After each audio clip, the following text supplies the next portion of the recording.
Please అమ్మా, వెళ్దాం. సరేరా, నీ ఇష్టం, వెళ్దాం. థ్యాంక్స్ అమ్మా, థ్యాంక్ యూ వెరీ మచ్. తల్లి కొడుకులు ఎక్కడికో వెళ్దామనుకుంటున్నారు? మేం వెళ్ళడం కాదు, నువ్వు కూడా తోడుగా రావాలి. వస్తానా ఆంటీ? మీరు పిలిస్తే రాకుండా ఉంటానా? నా చెల్లెలను పెళ్లి, నువ్వు రావాలి. అమ్మో పిల్ల, నేను రాను. అమ్మకు తోడుగా రమ్మంటే రానంటావేంటి? ఇక్కడ ఇంట్లో అమ్మకు సాయంగా ఉండడమే కాదు, పెళ్ళంటే చాలా మంది వస్తారు. అమ్మ ఇబ్బంది పడుతుంది. అక్కడ అమ్మకు నువ్వు తోడుగా ఉండాల్సిందే. మీతో వస్తే అక్కడ ఉండలేను, మీతో రాలేకపోతే నేను అక్కడ ఉండాలి. అప్పుడు నిజం మీకు తెలుస్తుంది, మీతో వస్తే వాళ్ళకి తెలుస్తుంది. అనోదినా, నీ పెళ్లి నా చాకొచ్చేలా ఉంది. ఏంటి లెక్కలేస్తున్నావు? ఏం లేదా ఆంటీ. రేపు మనం వెళ్తున్నాం, హాస్టల్కి వెళ్ళి బట్టలు సర్దుకొనిరా.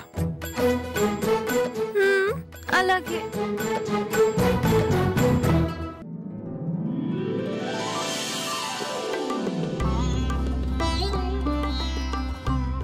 అమ్మా,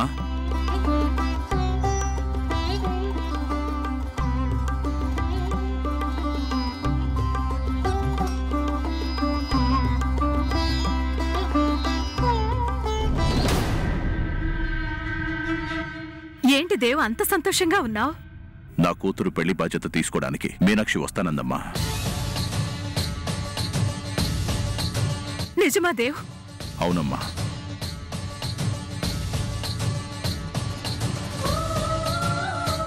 నిష్కల్మషమైన మనసుతో గుండె నిండా ప్రేమ నింపుకున్న నీ మాటకి వదిలేంటానయ్యా, ఆ దేవుడు కూడా కరిగిపోయి కిందకి రావాల్సిందే. మీనాక్షి వస్తానంది సరేరా, ప్రతిదానికి పిల్లిలా అడ్డు తగులుతాడు కదా, వాడు ఒప్పుకున్నాడా? అసలు ఒప్పుకున్నది మీనాక్షి పెళ్లికి రావడానికి ఒప్పించిందే జయ్యనమ్మా. అవునమ్మా, ముందు మీనాక్షి పెళ్లికి రావడానికి నిరాకరించింది. కానీ జై మీనాక్షిని తీసుకుని పెళ్లికి వస్తానని మాటిచ్చాడు. నువ్వు చెప్పేది నేను నమ్మలేకపోతున్నాను నాన్న. మన విషయంలో దేనికైనా ఎదురు చెప్పే జై పెళ్లికొస్తానని మాటిచ్చాడా? వాడి కోపం నా మీదమ్మా, నీ మీద కాదు. తోడబుట్టిన బంధం మీద ప్రేమ ఎక్కడికి పోతుందమ్మా?